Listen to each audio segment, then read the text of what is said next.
This is CGTN, China Global Television Network.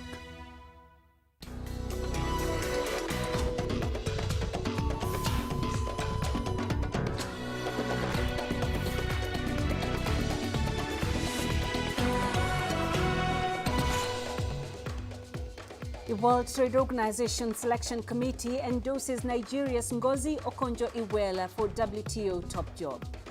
The WHO reports 2.8 million COVID-19 cases all over the world in the last week, the highest 7-day surge since the pandemic began.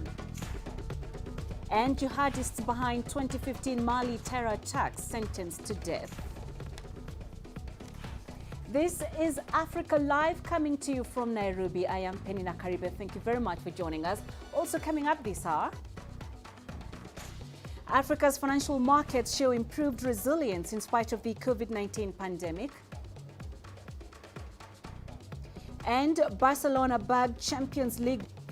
We begin in Nigeria. The army has revealed that it acted on orders by the Lagos state government to help intervene in the end-SARS protests, which have turned violent. At least a dozen people have been killed during those protests. Meanwhile, the Nigerian National Petroleum Corporation fears for prolonged petrol scarcity as a result of curfews imposed to deal with potential violence. Our correspondent Philly Haza reports from Abuja.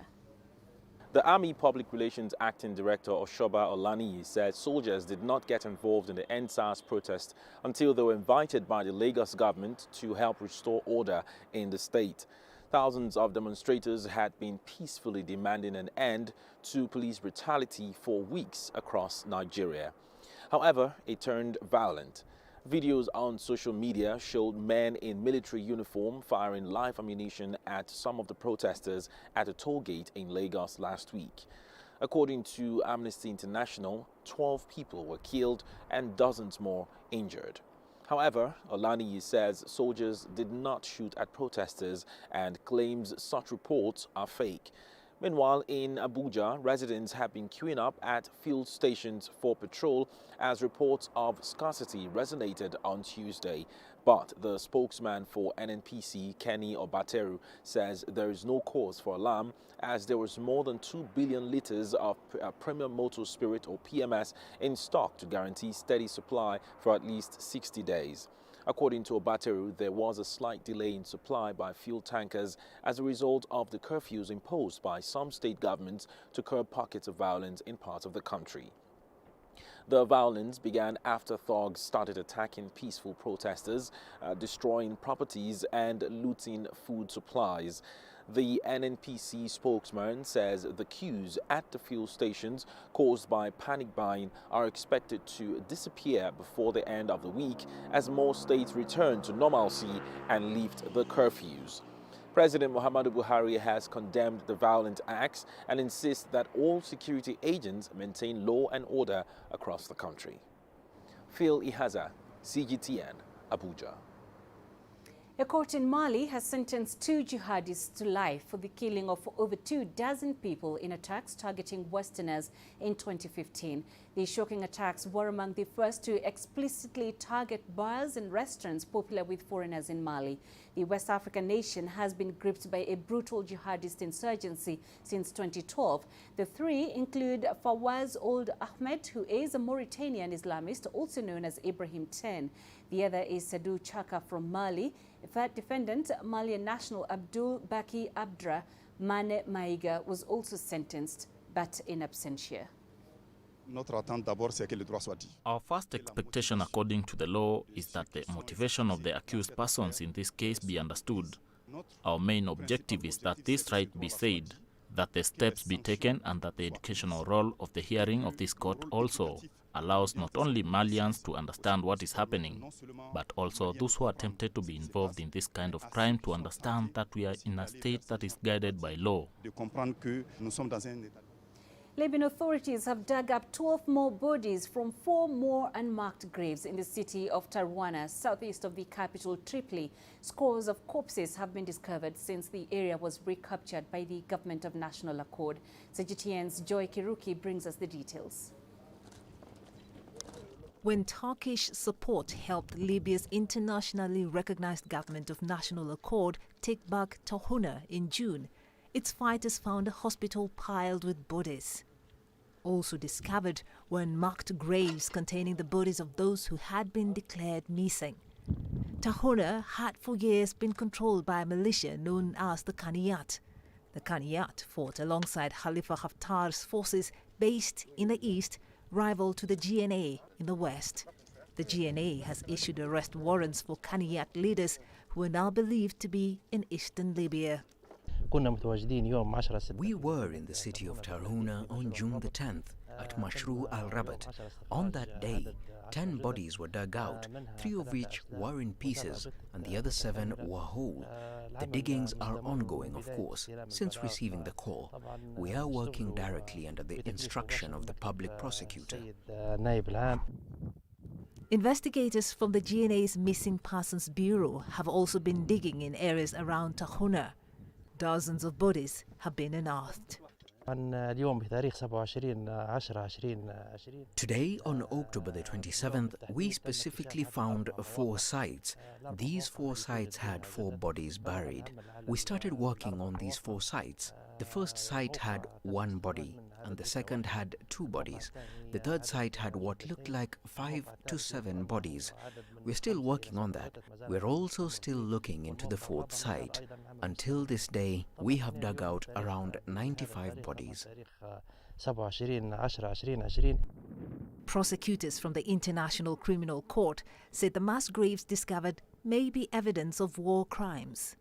Authorities say some of the bodies have shown signs of restraint and evidence of torture. Joy Kiruki Juma, CGTN. Tensions between France and Turkey are escalating over their leaders' comments on the treatment of Muslims. Turkish President Recep Tayyip Erdogan vented outrage Wednesday at what he called a disgusting cartoon in the French satirical weekly Charlie Hebdo. Erdogan's office has vowed legal and diplomatic action. France, in turn, wants the European Union to take measures against Turkey over a series of provocations. The dispute was triggered after the beheading of a French teacher by an immigrant teenager offended by cartoons of the Prophet Muhammad, which the teacher showed in class. Iran's President Hassan Rouhani also warns insulting the Prophet may encourage violence and bloodshed. France says it will always uphold freedom of expression. In the context that you are aware of, we did talk about relations with Turkey. What I would like to say simply and clearly is that in spite of what I called intimidation in my opening remarks, France will never give up on its principles and its values, and on the freedom of expression and the freedom to publish. You're watching Africa Live. We're taking a short break. Coming up, the WHO reports 2.8 million COVID-19 cases all over the world in the last week, the highest 7-day surge since the pandemic began. And top Chinese leadership expected to unveil 14th five-year plan.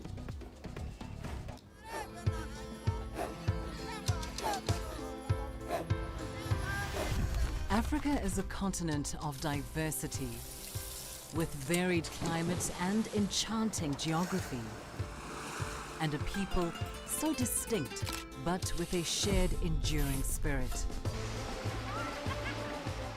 We are at the heart of the continent to bring you the untold stories. Let's have a look. We celebrate Africa as it shapes its own destiny.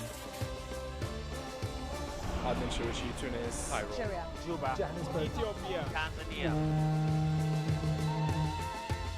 Africa Live. Find your voice.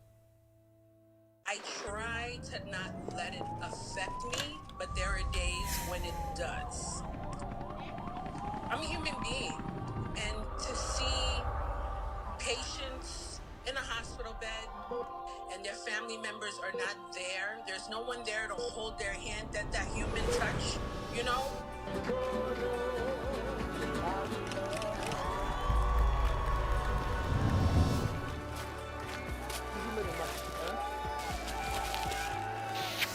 I just hope everyone everyone can remember that the situation is not permanent and that everything will get better eventually.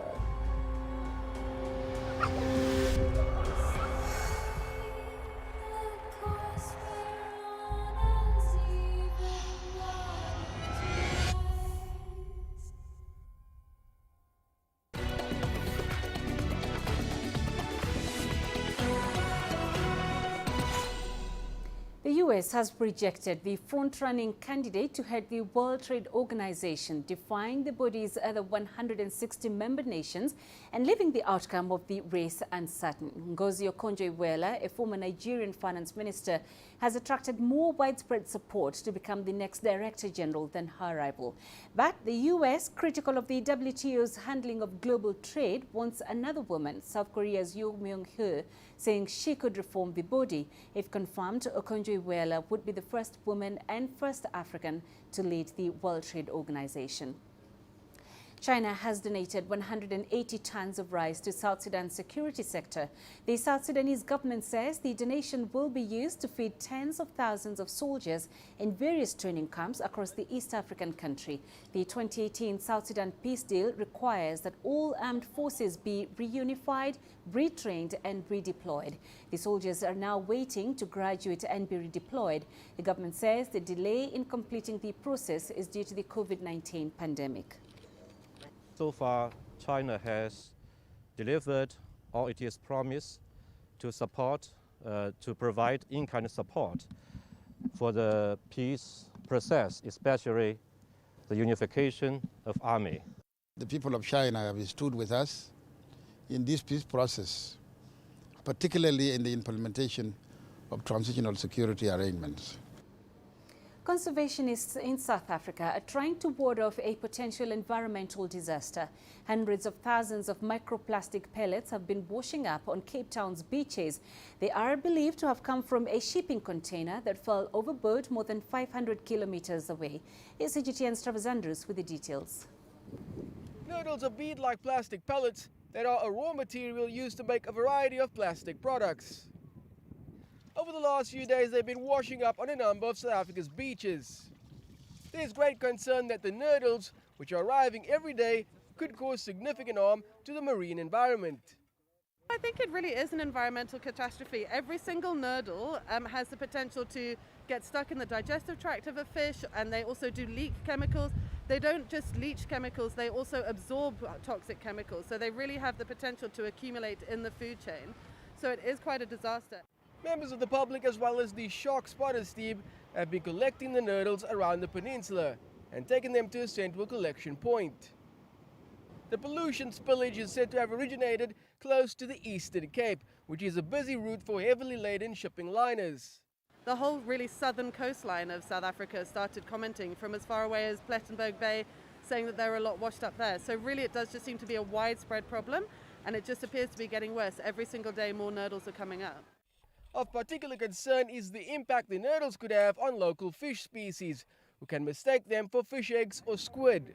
They're also quite buoyant, which increases the distances they are able to travel. More than 300,000 noodles have already been collected, but even more is thought to be out there at sea, and many are headed this way. If you think that 1 kilo has 30,000 noodles in it, then it's an incredible amount of noodles that have washed up, and so it can be an incredible amount of damage that could be done. For now, many more kilos of noodles are arriving with every day and are being cleaned and stored so that they can eventually be quantified to assess the overall impact of this unfortunate event. Travis Andrews, CGTN, Cape Town. Let's shift our focus to a record spike that has been recorded in global coronavirus cases. The world has seen 2.8 million new cases in the past week. The World Health Organization reports that the highest jump so far in a 7-day period. Europe saw the most with over 1.3 million infections. This accounts for nearly half of all cases worldwide. South Africa, Kenya and Ethiopia saw the highest numbers in Africa, but the continent only accounted for 1% of new cases. Southeast Asia reported nearly 500,000 cases, but the region continued a 5-week trend of falling numbers. The Americas accounted for the second highest surge, with the United States, Brazil and Argentina leading the tally. The WHO says the number of new deaths worldwide is comparable to previous weeks. The British government says it wants to stick to localized lockdowns to control COVID-19. This comes after France and Germany announced new nationwide stay-at-home orders on Wednesday. Britain has also been facing pressure after a recent study showed that nearly 100,000 people were catching the virus in the UK each day. Regional lockdowns mostly cover areas in northern England, while the governments of Wales and Scotland have different sets of restrictions. German Chancellor Angela Merkel promised to offer more economic support for companies hurt by the pandemic. The move comes after Germany said it will impose a new month-long lockdown to reverse a spike in coronavirus cases. Merkel said the government will compensate affected companies. Under the €10 billion aid package, some smaller enterprises would get 75% of their income in support, while self-employed workers will receive access to emergency loans.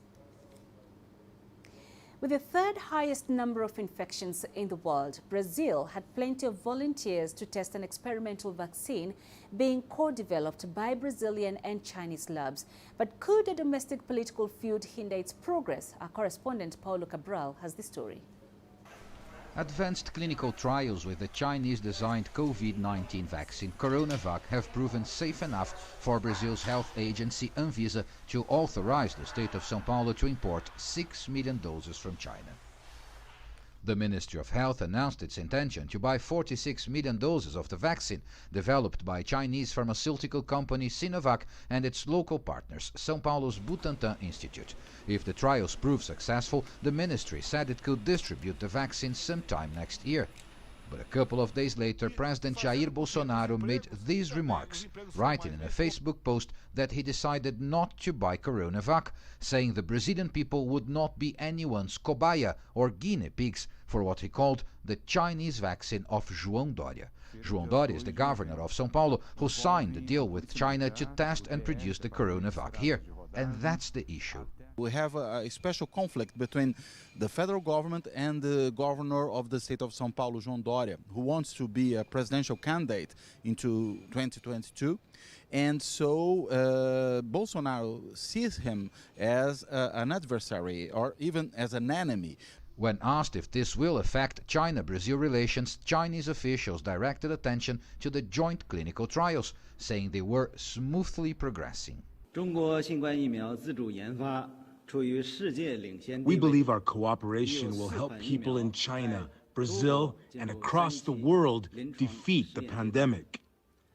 This is one of the clinics where volunteers come to take their shots. Initially, the plan was to carry out the testing with just over 9,000 volunteers, all of them healthcare workers. But recently, health authorities expanded this number to 13,000 to try and accelerate this final phase of testing. I was coming here thinking about it. If it works, and I believe it will, this is something I want to tell my grandchildren in the future, for example, that I participated in this whole story, you know. Here in this research center, 750 volunteers have received injections, either with CoronaVac or a placebo. The plan is to test here a total of 1,000 volunteers. The data that we have about this vaccine is that for safety, this vaccine is not showing any severe adverse events that would be possibly related to the vaccine, and it's showing a nice safety profile, but the efficacy analysis is still pending, and we are hoping that will be released as soon as possible in the next couple of months. Besides the CoronaVac, there are 3 other vaccines undergoing trials in Brazil, all of them in phase 3 testing, the final stage before it's licensed. The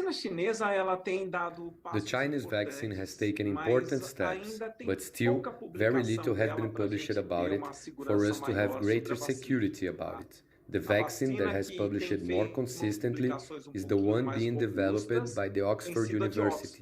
Based on the science so far, laboratories in Rio and São Paulo say production could begin by the middle of next year, if local politics don't get in the way. Paulo Cabral, CGTN, São Caetano do Sul, Brazil.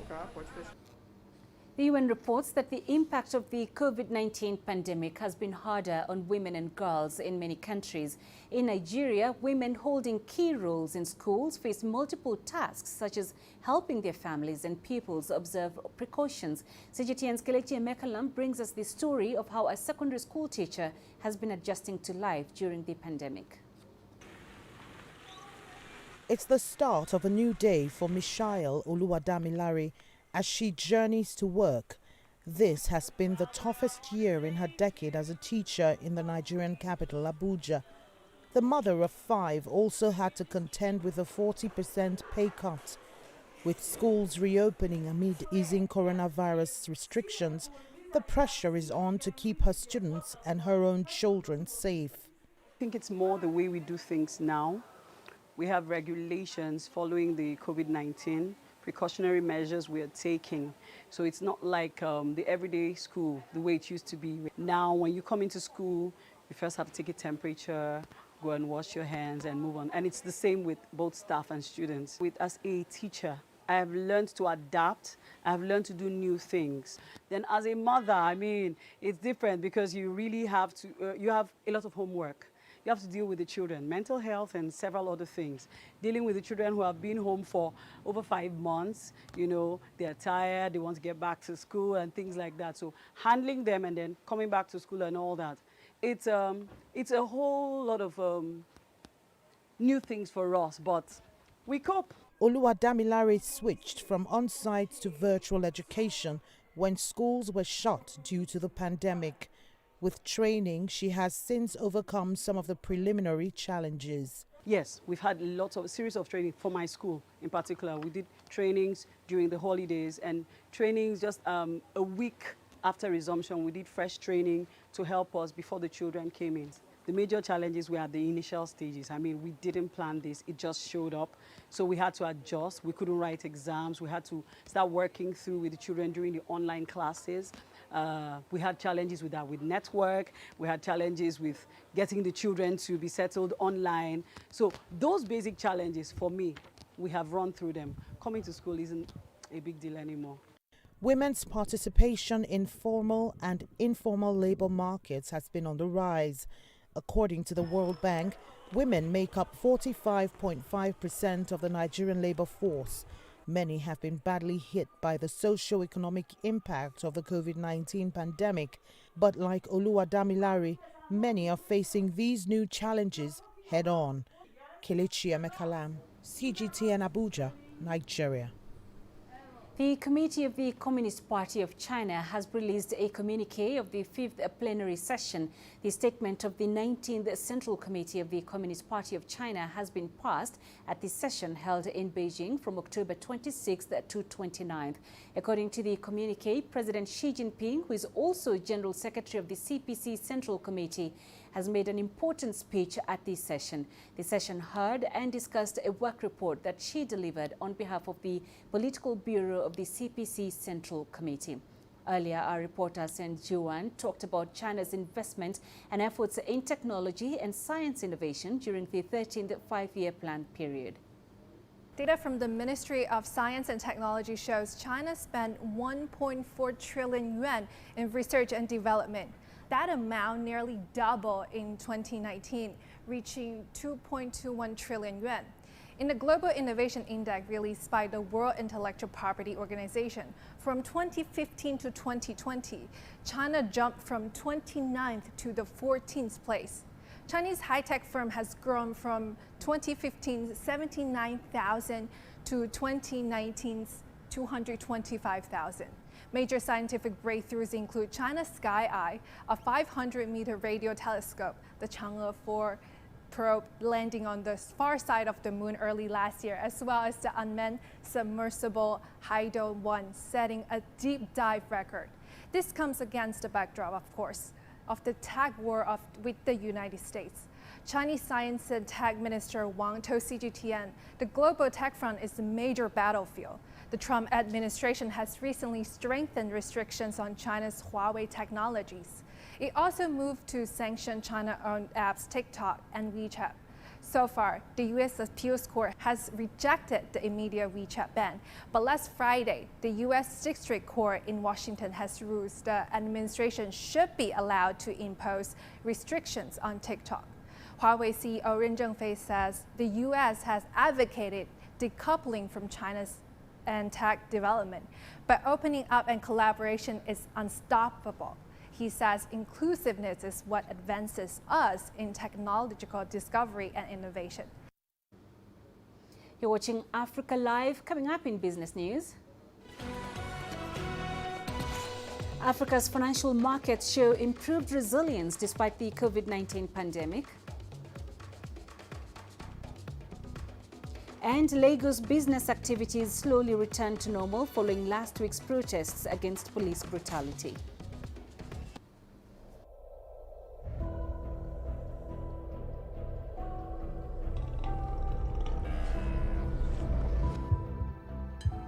It's just taken me completely out of my depth, but at the same time it's exciting. It's new, it's different, it's a challenge. It's really exciting.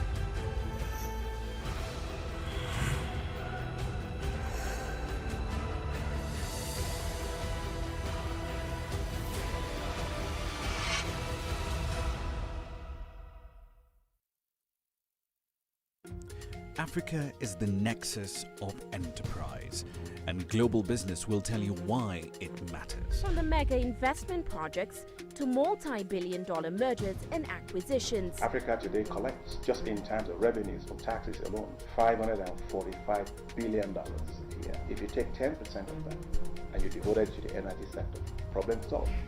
All this on Global Business, weekdays at this time on CGTN.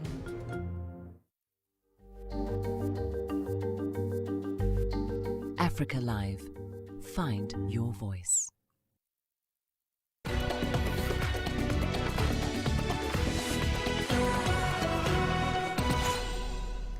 Chinese President Xi Jinping is set to deliver an online speech at the opening ceremony of the 3rd China International Import Expo. The opening ceremony will take place on November 4th and the expo will run from November 4th to 10th. This year, it will host domestic and foreign companies in 6 exhibition halls in the city of Shanghai. Organizers say more than 500,000 people have so far registered for the event. The expo will cover different sectors, including consumer goods, agricultural products, and information technology. One of the highlights will be a special zone focused on public health and epidemic prevention. Africa's financial markets have certainly been tested by the pandemic, but the 2020 edition of the Absa Financial Markets Index shows improved resilience across the board. The index revealed that financial markets in Africa are proving to be robust, with countries like South Africa and Mauritius leading the way. The countries whose standing improved the most from last year are Ghana, Morocco and Seychelles. Stronger legal frameworks and growing local investor capacity contributed to better scores overall. They concluded that the expansion and innovation that have taken place in recent years will help in Africa's rebound and recovery process.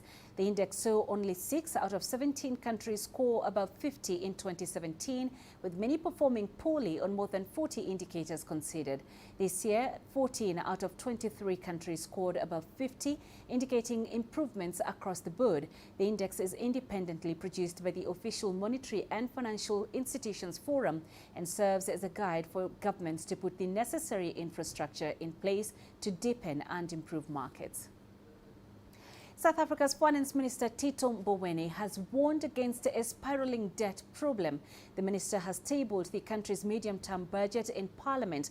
Debt levels are expected to rise to 95% of the GDP over the next 5 years. Mboweni gave some details of a plan to bring that debt under control. He also announced new budget allocations to government departments, which included further funding for the cash-strapped South African Airways. Sumitra Naidu picks up that story. The finance minister tried to balance out the fragile fiscus. He called on South Africans to help rebuild the economy as they did in 1994. But he warned that debt will spiral out of control if urgent action is not taken. The economy now is expected to contract by 7.8% this year. And the 2021 outlook is more uncertain. Job losses have been particularly severe. But we cannot allow ourselves to fall into a season of despair, despite the challenges of the pandemic. We cannot allow ourselves to move towards a sovereign debt crisis. The minister tabled a 5-year fiscal consolidation pathway to promote economic growth. He said there would be a wage freeze for all public workers. Currently, government's wage bill is around $187 million. Ailing state-owned entity SAA also received a budget allocation. 10.5 billion rand is allocated to SAA to implement its business rescue plan. This allocation is funded through reductions to the baselines of national departments, public entities, and conditional grants.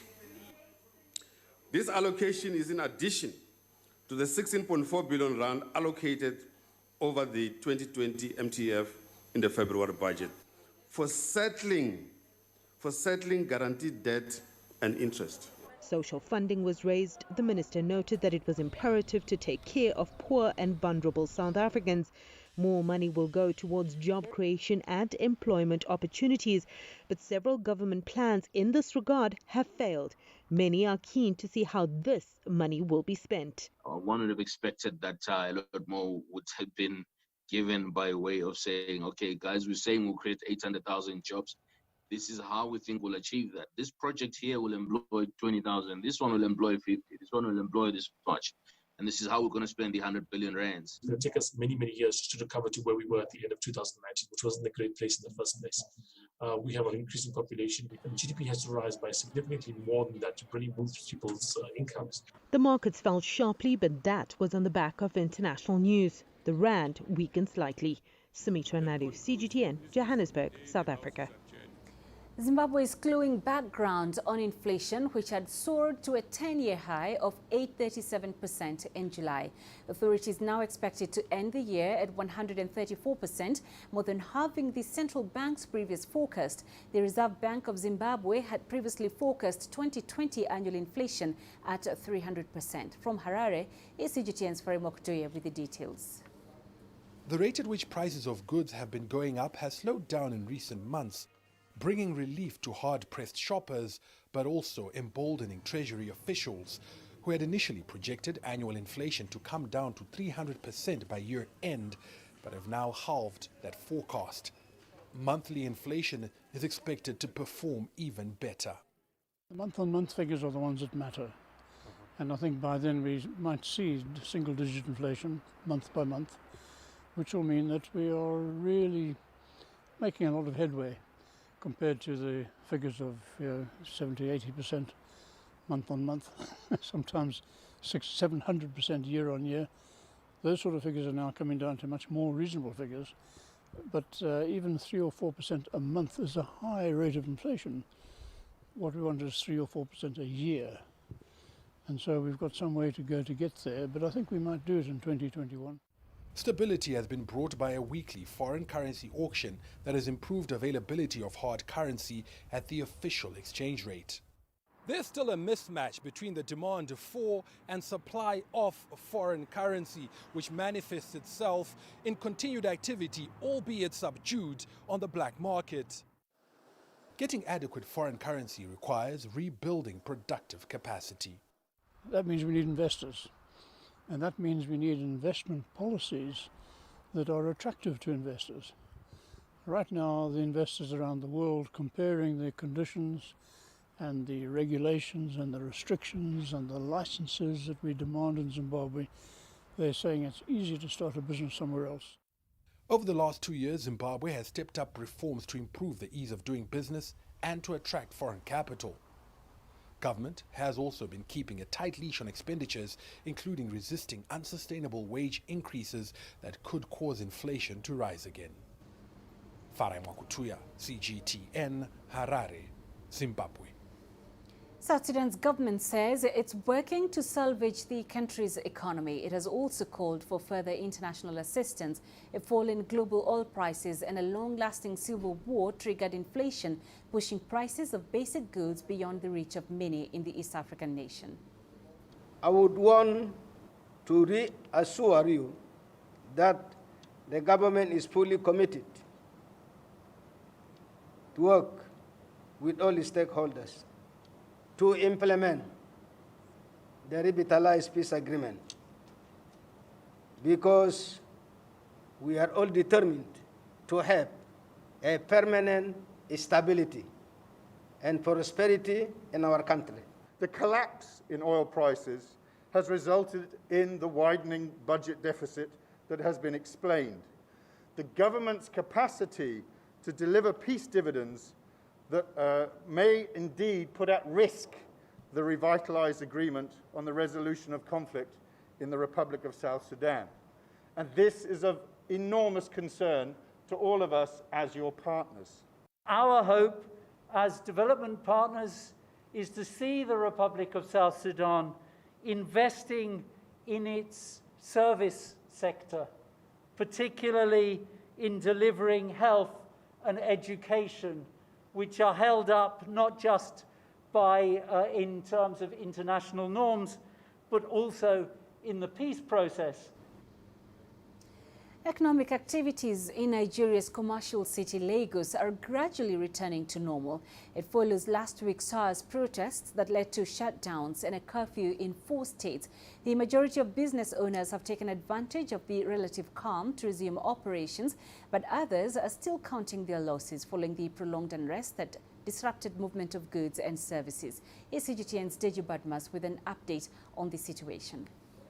It's the first day this massive shopping mall in the heart of Lagos would be reopening after the violence that hit the city. But shop owners here are returning to virtually empty shops.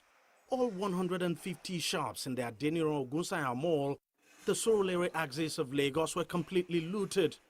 The shop sells clothes, but all the clothes are now gone. It's the same story for this perfume shop.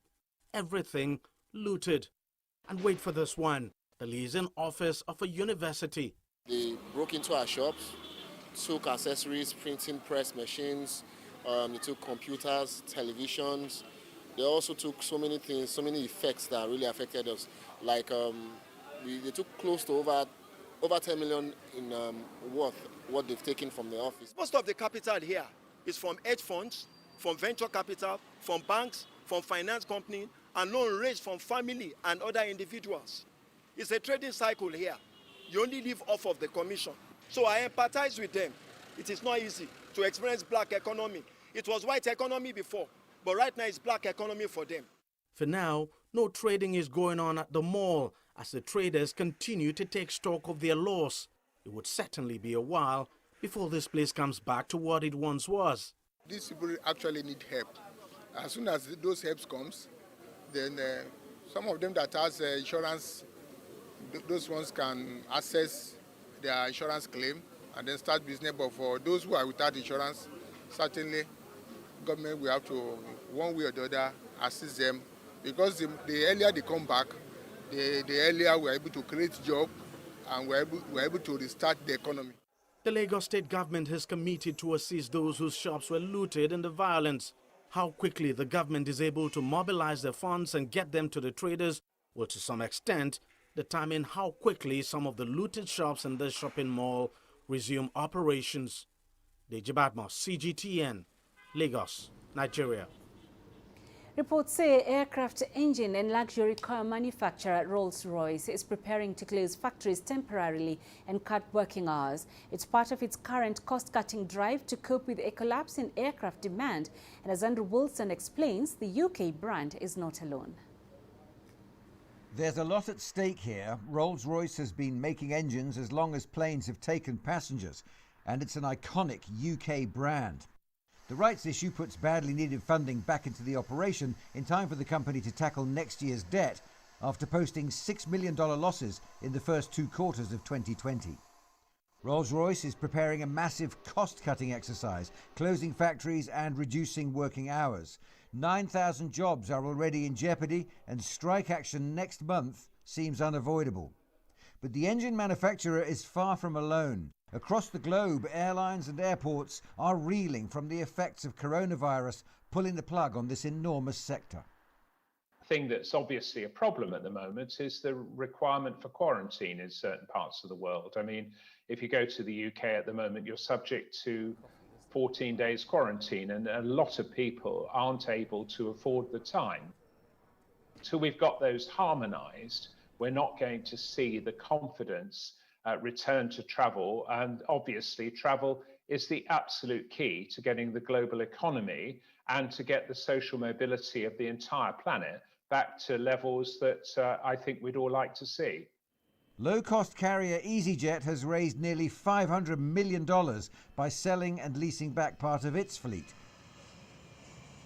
And while the leasing market has been relatively buoyant during the pandemic, EasyJet's aircraft sales are still dwarfed by its losses.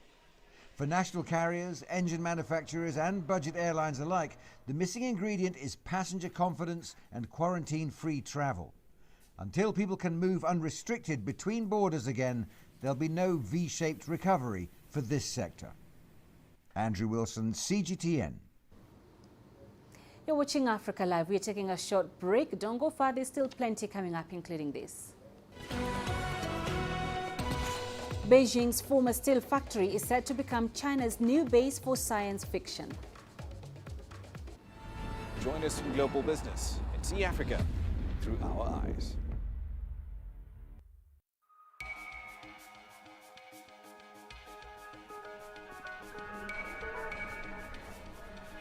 You're watching breaking news on CGTN.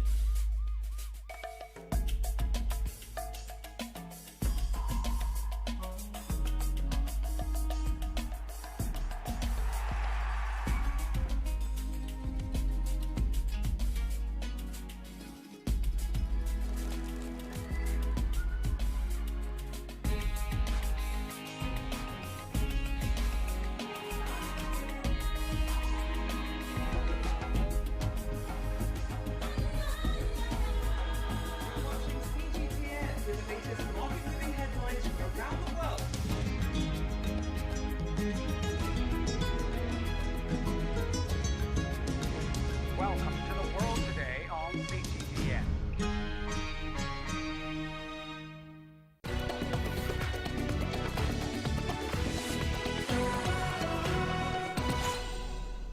China's achievements in science and technology have emerged from bold dreams. The world of science fiction is seen by experts as vital to inspiring continued innovation.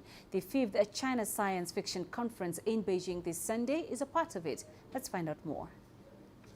The 5th annual conference, to be held at Shougang Park, a former steel mill that's now part of Beijing's revitalized landmarks, will be the grandest event yet and aims to boosting the country's sci-fi industry.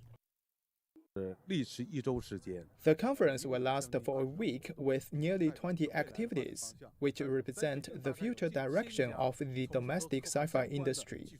Beijing has nearly 1,000 sci-fi-related technical companies. The sci-fi conference will promote, support, and drive the fast development of the industry. More importantly, the conference will herald the opening of a sci-fi city in the park. Beijing authorities will spend 10 years building a 160,000 square meter sci-fi park covering 71 hectares. The themed park will be part of the capital's sci-fi industrial development project in the western district of Shijingshan, which China envisions as a hub for key technologies, innovative talents, and field construction. For a long time, our country has been treating the sci-fi field as an educational undertaking. However, the development of the science industry is relatively lagging. Beijing came up with the idea of building the city into a center for science fiction business and industry with world influence. The conference will promote our country's science fiction business and industry, taking them to the next level. China has set the goals of pushing the scientific literacy rate from 8.5% in 2018 to 10% by 2020, to reach an advanced level globally by 2035 and a leading position by 2050. Zhang Meiyuan, CGTN. Coming up in sports.